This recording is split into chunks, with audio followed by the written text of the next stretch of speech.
নবী আমার বললেন ওই লোকটার কাছ থেকে দোয়া নিও। উমর বলেছিলেন নবী আমার ওই লোকটার দোয়া কবুল হবে কি কারণে?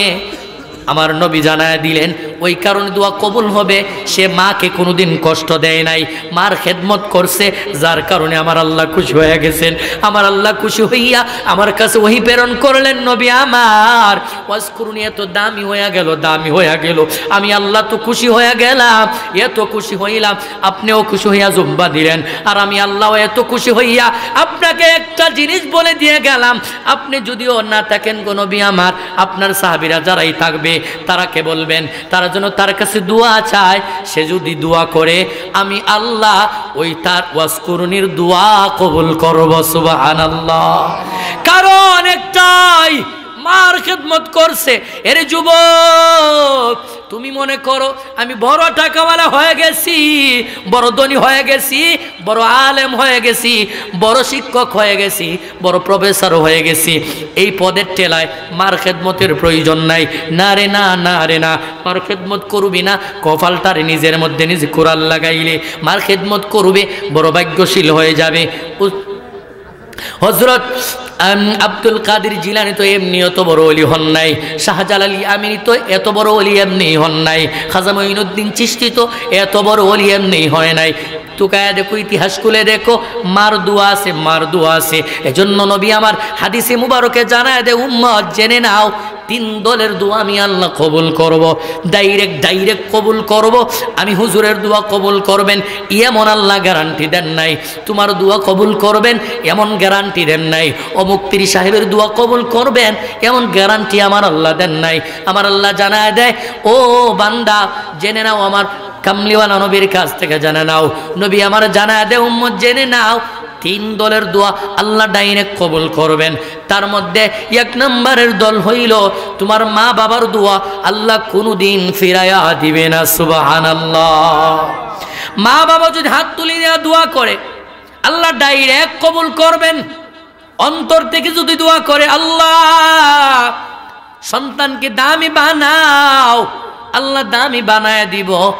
আর যদি মা বাবাকে কষ্ট দাও, মা বাবা যদি বদুয়া দিয়ে দেয়, আহারে কপালটারে তুমি ফুরিয়া ফেললা, দুনিয়াও পাইলা না, আখিরাতও পাইলা না।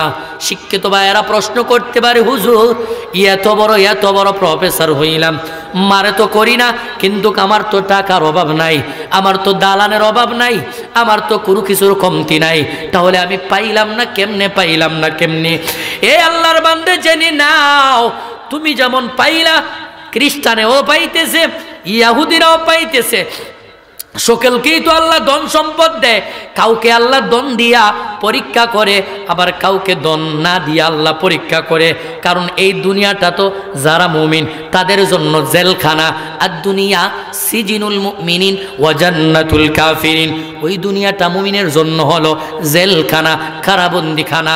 যারা কাফের বেঈমান তাদের জন্য বেহেশতখানা। তুমি তো মা বাবার বাধ্য হইয়া বেঈমান হইয়া গেলা, তাহলে নবীর হাদিস অনুযায়ী তোমার তো দুনিয়া সুখ থাকার কথাই, এজন্য তুমি সুখওয়ালা হইছো, টাকাওয়ালা হইছো, বাড়িওয়ালা হইছো।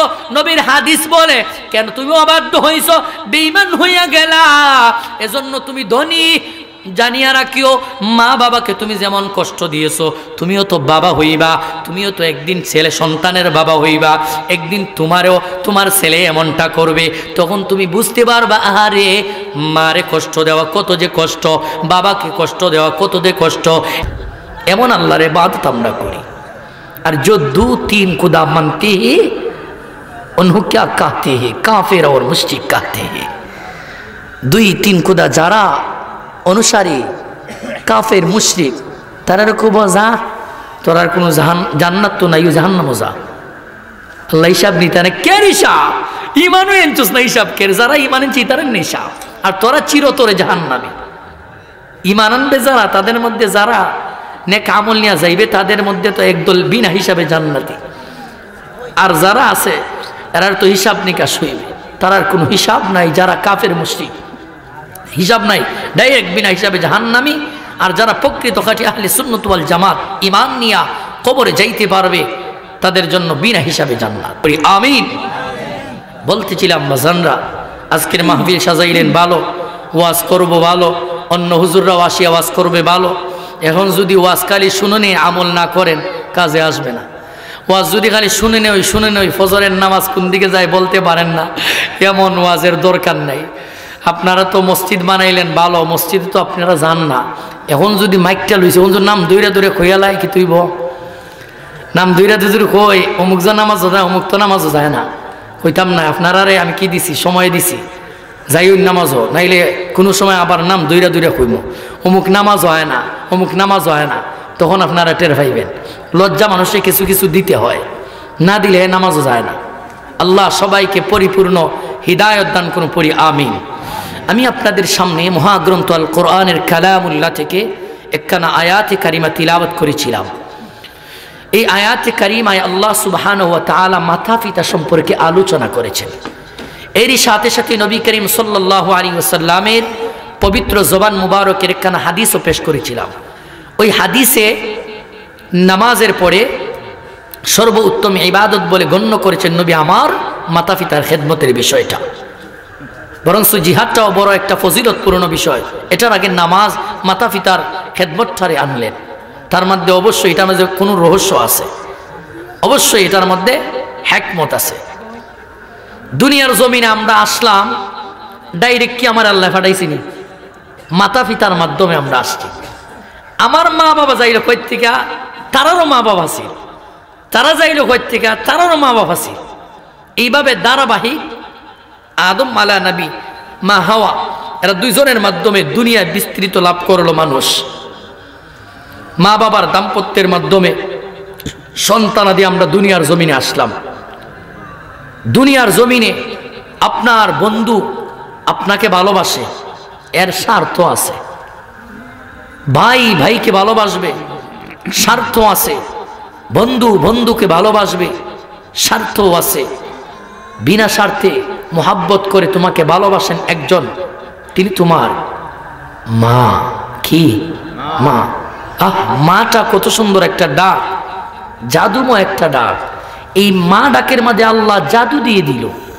আল্লাহ বলে মা তোরে এমন একটা জাদু দিব, এই জাদুটা তোকে যখন মা ডাকবে, সন্তান ছোট্ট থাকবে, শিশু থাকবে, ক্রন্দন করবে, কান্নাকাটি করবে, করার পরে কান্নার মধ্যে এমন একটা জাদু দিব, ছোট্টবেলায় কান্নার মধ্যে জাদু, একটু বড় হলেই মা ডাকার মধ্যে জাদু।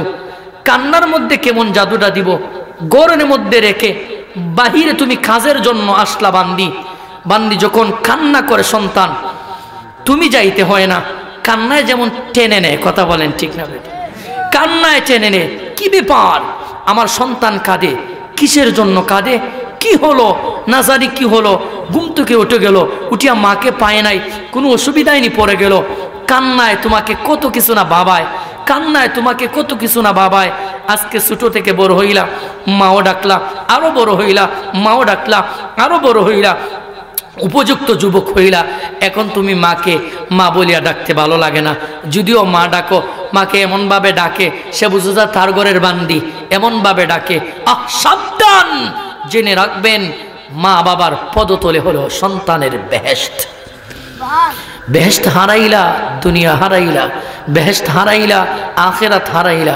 আল্লাহ বলে বান্দা আমি খুশি, তোর মা খুশি তো আমি খুশি, আমি খুশি তো জান্নাত তো তোর জন্য অপেক্ষা করে। সুবহানাল্লাহ। সাহাবায়ে কেরাম বলেন নবী আল্লাহ হাবিব আল্লাহ, নবী আমার কার খেদমত করব? নবী বলেন মার করো। নবী আমার কার খেদমত করব? নবী বলেন মার করো। নবী আমার কার খেদমত করো? নবী বলেন মার করো। চতুর্থবার বললেন ইয়া নবী আল্লাহ কার খেদমত করব? নবী আমার বলেন বাবার করো।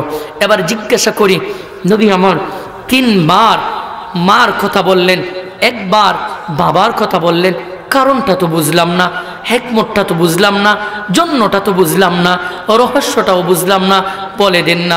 নবী আমার জানায় দেয় কেন আমি তিনবার বললাম, কেন একবার বললাম। তুমি যখন প্রস্রাব করো চিৎকার দিলে মা আগায়, তুমি যেমন কান্নাকাটি করো চিৎকার করলে মা আগায়, তুমি যদি অসুবিধায় পড়ে যাও চিৎকার করলে মা আগায়, তোমারকে সাথে নিয়া নিজের শরীরের সাথে শরীর মিশায়া তোমাকে তাপ দেয়, গরম দেয়, মা কাজে লাগে। মা তোমার পাশে শোয়, তুমি কান্নাকাটি করো, বাম দিকে শোয়া দেয়, বাম দিকে দেয়, ডাইন দিকে শোয়া দেয়, ডান দিকে কান্না করে উপরে শোয়া দেয়। সব সময় তোমার পাশে তোমার মা, জুকে দুকে সব সময় মা।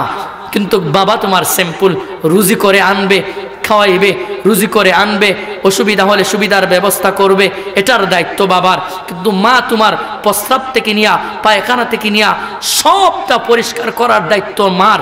এজন্য মার কথা নবী আমার 3 বার বললেন, কারণ মা সন্তানকে বেশি মহাব্বত করে। সুবহানাল্লাহ। মা সন্তানকে কি করে? বেশি মহাব্বত করে, বেশি ভালোবাসে, বেশি আদর করে, বেশি বেশি খুব বেশি, যা বলা যাবে না। কারণ কোনো কিছু যদি তুমি বাহিরে থাকো, কোনো অসুবিধায় পড়ো, মার কলিজায় চিপা মারে, একটা চিপা, জাদুময় একটা চিপা করে। তুমি কোথাও গেলে মার কলিজায় একটা চিপা দেয়, অসুবিধায় পড়লে অন্য কেউ জানুক বা না জানুক, মা যেন কীভাবে জেনে ফেলে, মা যেন কীভাবে আন্দাজ করে ফেলে আমার সন্তান মনে হয় অসুবিধায় পড়ছে। ঠিকই তো দেখা যায় কবর নিয়ে সন্তান অসুবিধায় পড়ছে, অ্যাক্সিডেন্ট হয়েছে, অথবা মাথা ঘুরাইয়া রাস্তার মধ্যে পড়ছে, এমন হয় না? কবরটা আল্লাহর পক্ষ থেকে আল্লাহ এমন একটা জাদু দিয়ে দিল, এমন একটা জাদু দিল, এই মায়াটা ভুলার মতো না। যতই কষ্ট দে, যতই কষ্ট দে, মায়াটা ভুলার মতো না। সাহাবীরা বললেন, নবী গো, দুনিয়ার মধ্যে তো জান্নাত নাই, খুব একটা আফসোস লাগে, জান্নাতের চৌকাটে আমি চুম্বন খাইব, খুব একটা আফসোস নবী আমার। এখন আমরা কিভাবে জান্নাতের চৌকাটে চুম্বন খাইব? দুনিয়ায় তো জান্নাত নাই। নবী আমার বলে দিলেন, ও আমার সাহাবীরা, জান্নাত তো দুনিয়ায় নাই, জান্নাত তো মরার পরে যদি নেক আমল করো তারপরে না জান্নাত। এখানে তো জান্নাত নাই, তাহলে জান্নাত তোমরা পেতে চাও, জান্নাতের চৌকাটে চুম্বন খেতে চাও, মায়ের পদতলি অর্থাৎ আঙ্গুলের মধ্যে বুড়ি আঙ্গুলের সুমা খাইলে জান্নাতের চৌকাটে চুমু খাওয়া হয়ে যায়। সুবহানাল্লাহ। আল্লাহ কোরআনে যে বললেন, কি অ্যাঙ্গেলে বললেন দেখেন, সন্তানকে ওয়াকাদা রব্বুকা আল্লা তা'বুদু ইল্লা ইয়া। এখানের মধ্যে আল্লাহ আগে আল্লাহর গুণকীর্তনটা আনলেন, আগে আল্লাহর প্রশংসাটা আনলেন, আগে আল্লাহর ইবাদতটা, গোলামিটা, দাসত্বটা আনলেন। বললেন, বান্দা আমার ইবাদত করবে, আমার তো কেউ শরিক নাই, আমি লা শারিকা লা, আমার কোনো শরিক নাই। হাজিরা হজে যায়, লা শারিকা লাক, ইন্নাল হামদ ওয়ান নি'মাত লাকা ওয়াল মুলক লা শারিকা লাক। ওই আল্লাহ, তোমার তো কোনো শরিক নাই, তোমার নিয়ামতের শুকরিয়া আদায় করে শেষ করতে পারবো না। দুনিয়ার মানুষের কাছে তো গেলাম, অনেক গেলাম, আল্লাহ তোমার দরবারে আসছি, আমি বড় বাদশাহ, আমি বড় প্রেসিডেন্ট, আমি বড় এমপি, আমি বড় মেম্বার, আমি যাই হই না কেন, আল্লাহ তোমার দরবারে আসলে আমি তো বড় ফকির। হুয়াল গানিয়ুল হামিদ, আল্লাহ তুমি তো বড় ধনী, তুমি তো বড় ধনী। লাব্বাইক লা শারিকা লাকা লাব্বাইক। এ রব্বে কারীম, তোমার দরবারে হাজিরা দিছি, হাজিরা কবুল করে নাও, গ্রহণ করে নাও। আমি দুনিয়ার ফকির, আল্লাহ তুমি বাদশার দরবারে আসছি, কবুল করে নাও। ওই রব বলে, আমার ইবাদত কর বান্দা, আমার দাসত্ব করবে, আমার গোলামি করবে। আমার গোলামির পরপরই এমন একটা গুরুত্বপূর্ণ ফরজ করে দিলাম, আমারে তো ইবাদত করবে, এটা ফরজ করে দিলাম। এরপরে আরেকটা জিনিস ফরজ করলাম আমার ইবাদতের সাথে লাগায়া, সেই ইবাদতটা হইল ওয়াবিল ওয়ালিদাইনি ইহসানা, মা বাবার সাথে সদাচরণ করবে। সুবহানাল্লাহ। আল্লাহর ইবাদতের পরপরই মা বাবার সাথে সদাচরণের আদেশ দিলেন। তার মানে কত দামি, তার মানে কি কত দামি। আল্লাহর পরে যারে আল্লাহ সম্মান দেয়, তার মানে অবশ্যই সে অত বড় দামি। আল্লাহ বলে, ওয়াকাদা রব্বুকা আল্লা তা'বুদু ইল্লা ইয়া। নবী আমার জানায়া দেন, তারা যেন আমি আল্লাহর ইবাদত করি, আমি আল্লাহর গোলামি করে, আমি আল্লাহর দাসত্ব করে। আল্লাহকে বলে, মালিক কি নিয়ে ইবাদত করব? ফজরের ওয়াক্ত মুয়াজ্জিন নাকি আয় বলে এইতো না, আইতে লেট হইব, ফোন ধরছে, আলোচনা। আল্লাহ বলে, বান্দা আয়, ফজরের ওয়াক্ত আমার আল্লাহ ডাকে, বান্দা আমারে সিজদা দিবে না, আমারে সিজদা দিবে না, আমার ইবাদত করবি না, আমি আল্লাহ তো তোরে ডাকি। আমরা বলি, আল্লাহ আর আমি ঘুমাইলাম, এখন ঘুমটা ভাঙাই আমরারে বুঝি নামাজও নিতে চাও। আমার আল্লাহ কয়ে, ও বান্দা, বান্দা রে, আমি তো তোরে ঘুম নামক নিয়ামত দিলাম, এ বান্দা এও জানায় দিলাম, বান্দা জেনে নাও, এশারের নামাজ পড়িয়া তুমি ঘুমায় গেলা বান্দা, ফজরের ওয়াক্ত তোমারে ডাকলাম, তোমার কল্যাণের জন্যই ডাকলাম, তোমার ভালোর জন্যই ডাকলাম। আমরা বলি রব কিসের ভালোর জন্য ডাকলা?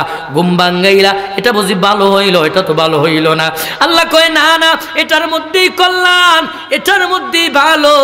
ও বান্দা, এশারের নামাজ পড়িয়া ঘুমাইলে যদি ফজরের নামাজ তুই পড়তে পারস, ওই সারা রাত্র ঘুমাইয়া সারা রাত ইবাদত করিয়া যেই সওয়াব পাইলেনে, এশারের নামাজ পড়িয়া ঘুমাইয়া ফজরের নামাজ পড়ার কারণে আমি আল্লাহ সারা রাত নফল ইবাদতের সওয়াব দান করব। বলি আল্লাহ ইবাদত নামাজ হিসাব মিলায় নিলাম। নামাজ পড়ার জন্য ডাকলি, আয় আয় বান্দাও নামাজ পড়বি আয়। আল্লাহ এবার কি আর ইবাদত করব? আল্লাহ কই এবার রোজা রাখো। আল্লাহ রোজা রাখবো। ও রোজাটা যে এমন একটা ইবাদত সামনে আসতেছে, ওই রোজাটা এমন ইবাদত, ওই রোজাটা আমার আল্লাহ স্বয়ং প্রতিদান দিবেন।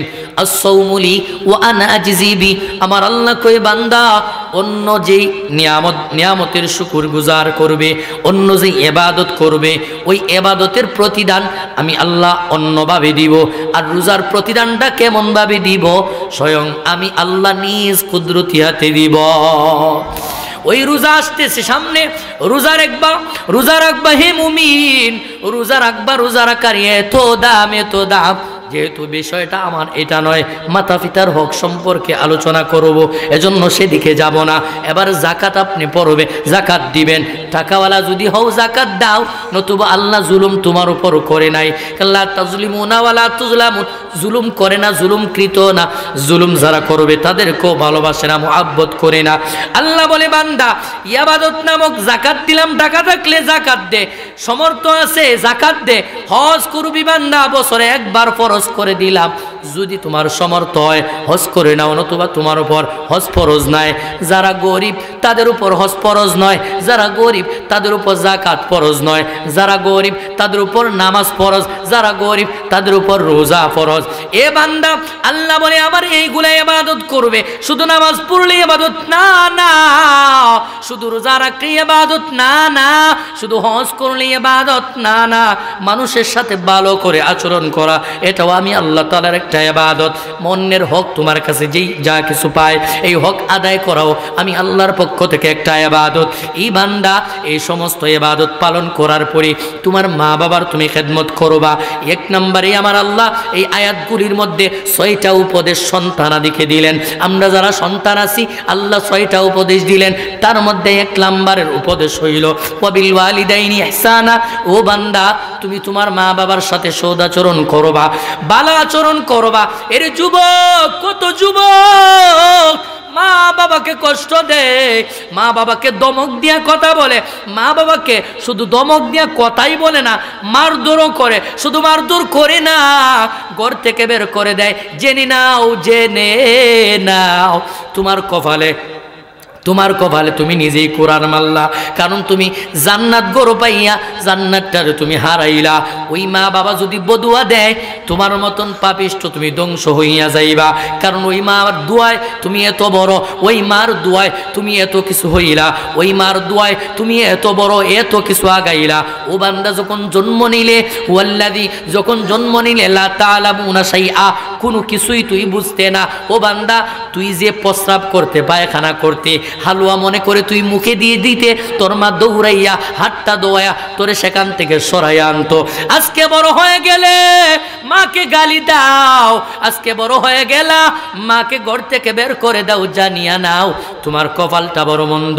ওই জান্নাত পাইয়া জান্নাতের কদর করলে না, জান্নাত পাইয়া জান্নাতকে স্নেহ করলে না, জান্নাত পাইয়া জান্নাতকে ভালোবাসিলি না। তোমার মতন কপাল ফোরার কেউ নাই। ওই জান্নাতটা তুমি হারায় নিলা। নবী আমার জানায়া দেয়, যারা নাকি মা বাবার অবাধ্য হবে, মা বাবার খেদমত করবে না, মা বাবা যার উপর অসন্তুষ্ট হবে, আমার আল্লাহ অসন্তুষ্ট হয়ে যায়। যদি আল্লাহ অসন্তুষ্ট হয়ে যায়, জাহান্নামে যাইতেই হবে, যাইতেই হবে। মা বাবার মনে কষ্ট দিও না। মা বাবার মনে কষ্ট দিয়া যত নামাজ পড়ো, নামাজ হবে না। যত রোজা রাখো, রোজা রাখা হবে না। যতই তুমি জাকাত দাও, জাকাত তোমার কবুল হবে না। যতই তুমি বারবার হজে যাও, বাইতুল্লাহর সামনে গিয়া হজরে আসওয়াদে চুম্বন খাও, নবীজির রওজায় গিয়া সালাম দাও, কাজ হবে না। কারণ তোমার ভিতরে মার ভালোবাসা নাই, বাবার ভালোবাসা নাই, তাদের খেদমত নাই, তাদেরকে নারাজ করিয়া, তাদেরকে কুরের ঘরে শোয়া, তুমি দলানে শোয়া, তুমি আজকে বুঝি মদিনায় যাও, আজকে বুঝি তুমি মক্কায় যাও, না না, কাজ হবে না।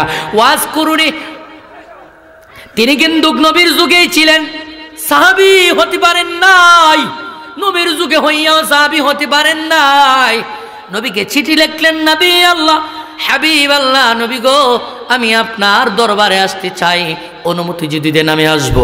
নবী আমার তবে এখানের মধ্যে একটা শর্ত হইল, যে স্থানে আমি থাকি কারণী নামক স্থান, ও নবী আমার, যেখানের মধ্যে আমি থাকি ওই স্থানের মধ্যে আমি আর আমার মা ছাড়া আর কেউ থাকে না।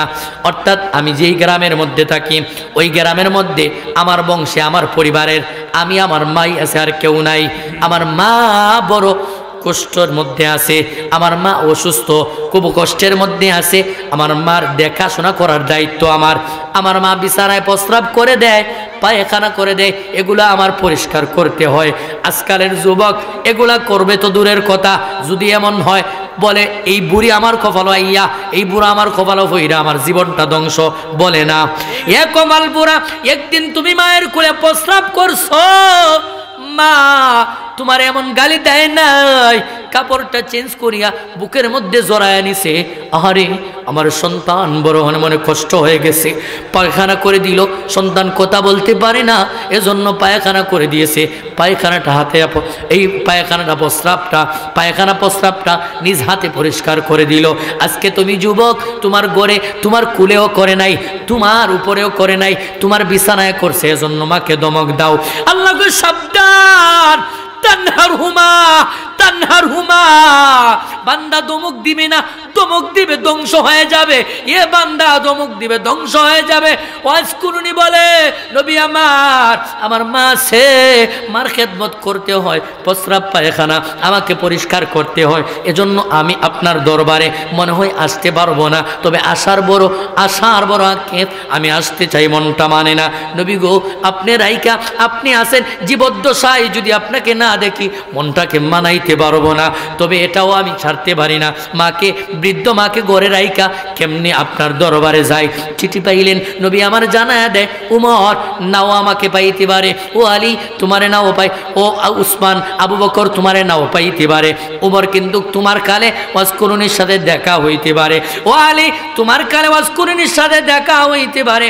আরে আমার প্রেমে তো দিওয়ানা, ওয়াজকুরুনি তো দিওয়ানা ছিল। উহুদের ময়দানে নবী আমার যার শরীর মুবারকে মশা মাছি বসা আল্লাহ হারাম করে দিয়েছিলেন, ওই নবীর দাঁত মুবারককে তারা শহীদ করেছিল রে উহুদের ময়দানে। এই কথাটা যখন শুনেছিল, ওয়াজকুরুনির সাথে সাথে দাঁত ফেলে দিল একটা, আবার চিন্তায় পড়ে গেল, কি ব্যাপার, একটাই আমি দাঁত ফালাইলাম, এখন আমার নবীর মূলত হয়তো আরেকটা দাঁত মনেও শহীদ হয়ে গেছে। এইভাবে চিন্তা করতে করতে একটা নয়, দুইটা নয়, একে একে 32টা দাঁত ফালায়া দিছে। ওয়াজকুরুনি পাগল হইয়া পাইল তোমারে, ওই পাগলের মতো পাগল বানাও আমারে প্রিয় হাবিব, পাগলের রাখছো কেন দূরে, ও প্রিয় হাবিব, পাগলের রাখছো কেন দূরে, চিল্লায় বলি মারহাবা। ওয়াজকুরুনি বলেন, চিঠি পাঠায় দিল, চিঠি পাইলেন, আসতে পারে নাই, নবীর যুগে আসতে পারে নাই, কারণ হইল মা বৃদ্ধ, বিছানা থেকে উঠাইতে গেলে সন্তান উঠাইতে হয়, প্রস্রাব করাইতে হইলে সন্তান দরে দরে প্রস্রাব করায়, পায়খানা করাইতে হইলে সন্তান দরে দরে পায়খানা করায়, এজন্য মারে সাইরা আসতে পারে না। আর নবীও এমন বলেন না যে তুমি তোমার মারে সাইরা আমার কাছে ওই উপদেশও দেন নাই। নবী বলেন, চিঠি পাঠায় দিলে, যাও যাও তোমাকে আমি বলে দিলাম, ওই কারণে যদি না আসতে পারো আমার কাছে আসার দরকার নাই, কারণ আমার কাছে আসার চেয়ে তোমার মার খেদমত করাটা কিন্তু বড়। কারণ দুনিয়ার যদি বলেন সর্বশ্রেষ্ঠ পীর, সর্বশ্রেষ্ঠ পীর আমাদের নবী, ওই সর্বশ্রেষ্ঠ পীর যদি বলে এ উম্মত যিনি নাও মাকে রাইকা আমার দ্বারে আসা এটা বড় নয়, মার খেদমত করো। তোমার দুনিয়ার মধ্যে কোন পীর আছে বলে মারে সাইরা আমার কাছে আও? যদি বলো, যদি এমন কোন পীরে বলে মনে করো এ বন্ডা ছাড়া আর কোনো কিছু নাই। কারণ সর্বশ্রেষ্ঠ পীর, খাঁটি পীর যদি বলেন সর্বশ্রেষ্ঠ মাজার, সবচেয়ে বড় মাজার মদিনা নবীজির রওজা, সর্বশ্রেষ্ঠ পীর আপনি আমার নবী। ওই নবী বলেন ওয়াজকুরুনি, আসার দরকার নাই, মার তুমি খেদমত করো। ওয়াজকুরুনি, মার খেদমত করলো। দিওয়ানা পেরেশান হয়ে গেল উমর, আহারে এত দামি কেমনে হইল আমি জানতে চাই। আলী পেরেশান হয়ে গেল, আমি জানতে চাই। অপেক্ষার পর অপেক্ষা করে কখন জানি ওই দেশ থেকে, ওয়াজকুরুনির দেশ থেকে কখন জানি মানুষগুলা আসে। মানুষ আসলে গিয়া কাফেলার সাথে সাক্ষাৎ হয়, ভাই কোথা থেকে আসতো? অমুক জায়গা থেকে আসছে, অমুক জায়গা থেকে আসতো, তোমার নাম কি? নাম জিজ্ঞাসা করে। উমর এত দেওয়ানা হয়ে গেল, উমর এত দেওয়ানা হয়ে গেল। আর আমার নবী যখন চলে যাবেন ইন্তেকাল শরীফের আগে বলে গেলেন উমর তোমার যুগে তুমি পাইবা, আবু বকরের যুগে মনে হয় পাইবে না। এ উমর তোমার কাছে আমার একটা জুব্বা দিয়ে যাই, আমার ওয়াজকুরুনিকে ওই জুব্বাটা উপহার দিও। সুবহানাল্লাহ। নবী আমার জুব্বা উপহার দিলেন। ওয়াজকুরুনির সাথে সাক্ষাৎ হইলে কারণ কি? মার খেদমত। এটা বুঝাইতে যাই এটা বলতেছি। কারণ কি? মার খেদমত করছে, মাকে ভালোবাসছে, মোহাব্বত করছে, এজন্য এত দামি হয়ে গেল।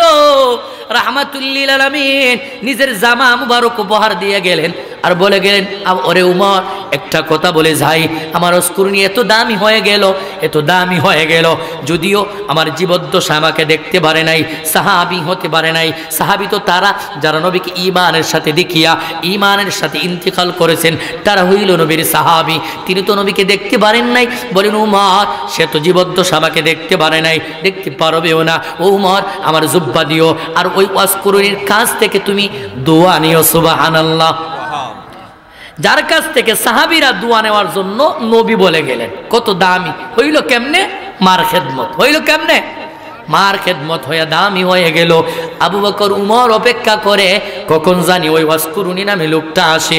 নবী সব কিছু বাতায়া গেলেন, তার চিহ্ন আকার আকৃতি বলে গেলেন। একদিন দেখা হয়ে গেল, বলে তোমার নাম মনে হয় ওয়াজকুরুনি। হাতটা দেখিয়ে চিহ্ন দেখিয়ে চিনতে পারলো তিনি ওয়াজকুরুনি। বলে ওয়াজকুরুনি নাও নাও, আমার নবীর পক্ষ থেকে তোমাকে জুব্বা মুবারক উপহার দিছে। সুবহানাল্লাহ। ওয়াজকুরুনি নাও, নবীর পক্ষ থেকে জুব্বা উপহার দিল। ওয়াজকুরুনি কয় ভুল করতেছেন মনে হয়, আমার মতন এমন লোককে তো জুব্বা উপহার দেওয়ার যোগ্য নয়। কারণ তুমি আবু বকর, তুমি ওমর, তুমি আলী, এত দামি দামি সাহাবী থাকতে, আশারায়ে মুবাশশারা থাকতে আমাকে কেন নবী আমার উপহার দিলেন? কারণটা হইল মার খেদমত করছে, মাকে ভালোবাসছে, এজন্য নবীর এত দামি জুব্বাটা দিয়ে দিল। নবী বলেন আবু বকর দিয়ে, ও উমর তুমি দিয়ে দিও।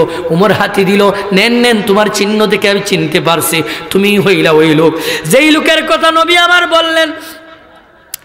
উমর যখন সাক্ষাৎ হবে আমার জুব্বাটা দিবে, শুধু জুব্বা দিবি না উমর রে, তার কাছ থেকে তুমি দোয়া লইও। সুবহানাল্লাহ।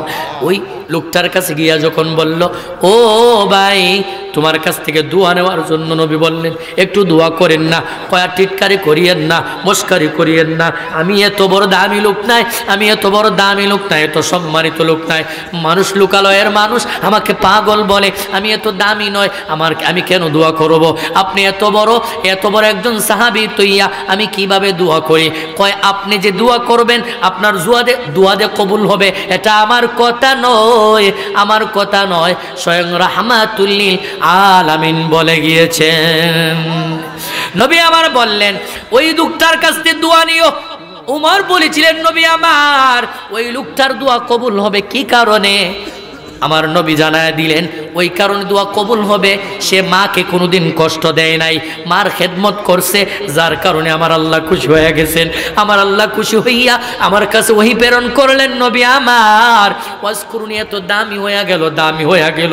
আমি আল্লাহ তো খুশি হয়ে গেলাম, এত খুশি হইলাম, আপনিও খুশি হইয়া জুম্বা দিলেন। আর আমি আল্লাহ এত খুশি হইয়া আপনাকে একটা জিনিস বলে দিয়ে গেলাম, আপনি যদিও না থাকেন গো নবী আমার, আপনার সাহাবীরা যারাই থাকবে তারাকে বলবেন তারা যেন তার কাছে দোয়া চায়। সে যদি দোয়া করে আমি আল্লাহ ওই তার ওয়াজকুরুনির দোয়া কবুল করব। সুবহানাল্লাহ।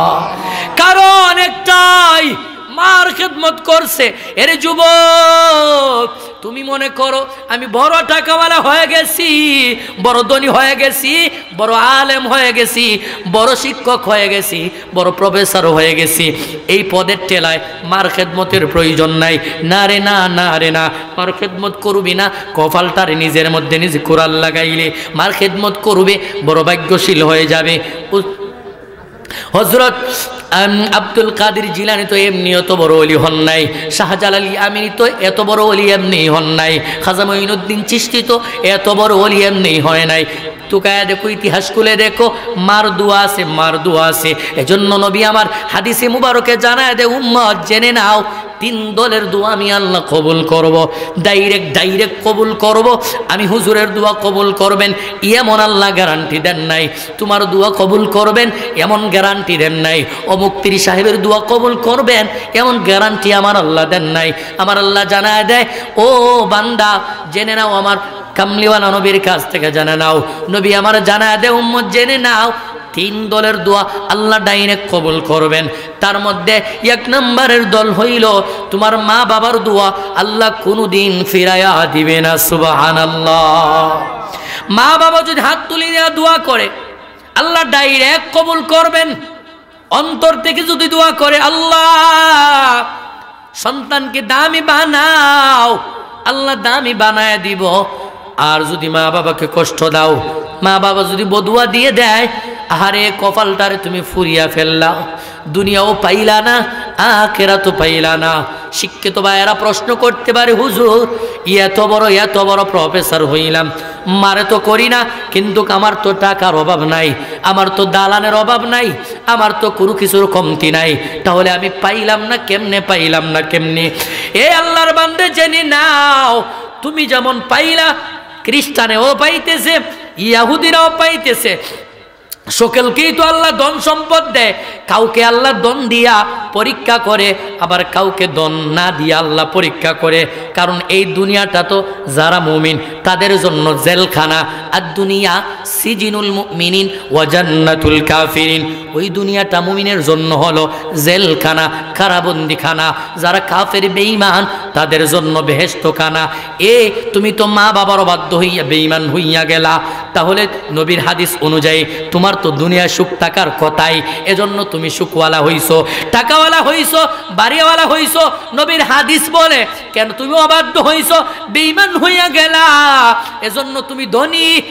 জানিয়া রাখিও, মা বাবাকে তুমি যেমন কষ্ট দিয়েছো, তুমিও তো বাবা হইবা, তুমিও তো একদিন ছেলে সন্তানের বাবা হইবা, একদিন তোমার ছেলে এমনটা করবে, তখন তুমি বুঝতে পারবা আহারে মারে কষ্ট দেওয়া কত যে কষ্ট, বাবাকে কষ্ট দেওয়া কত যে কষ্ট।